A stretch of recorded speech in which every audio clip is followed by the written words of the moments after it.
Mangaluru ನಂತೂರಿನ Nitte doctor Shankara Adyanthaya PU ಕಾಲೇಜಿನ ವಿದ್ಯಾರ್ಥಿಗಳು ಲಾಕ್ಡೌನ್ನಿಂದ ಸಂಕಷ್ಟಕ್ಕೆ ಈಡಾದ ಕಾರ್ಮಿಕ ಕುಟುಂಬಗಳಿಗೆ ಆಹಾರದ ಕಿಟ್ಗಳನ್ನು ವಿತರಿಸಿ ಮಾನವೀಯತೆ ಮೆರೆದಿದ್ದಾರೆ. ಮಂಗಳೂರಿನ ಬೋಂದೇಲ್ ಮತ್ತು ಕುಂಟಿಕಾನ ಪರಿಸರದಲ್ಲಿ ಕಿಟ್ ವಿತರಣಾ ಕಾರ್ಯಕ್ರಮವನ್ನು ಹಮ್ಮಿಕೊಳ್ಳಲಾಗಿತ್ತು.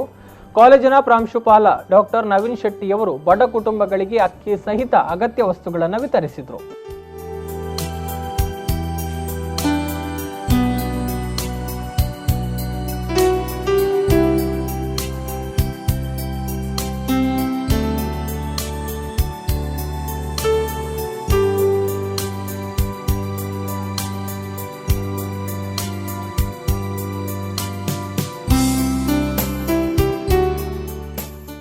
ರಾಷ್ಟ್ರೀಯ ಸೇವಾ ಯೋಜನೆಯ ಪ್ರತಿನಿಧಿಗಳಾದ ಶ್ವೇತಾ, ಶ್ರೇಯಸ್ ಮತ್ತು ಸದಸ್ಯರಾದ ಮನ್ವಿತ್, ಅನೀಶ್, ಧನ್ಯಾ, ಹರ್ಷಿತಾ ಮತ್ತು ಶಶಾಂಕ್ ಅಕ್ಕಿ ಹಾಗೂ ದವಸ ಧಾನ್ಯಗಳನ್ನು ಪ್ರಾಯೋಜಿಸಿ ವಿತರಣಾ ಕಾರ್ಯಕ್ರಮದಲ್ಲಿ ಭಾಗವಹಿಸಿದರು.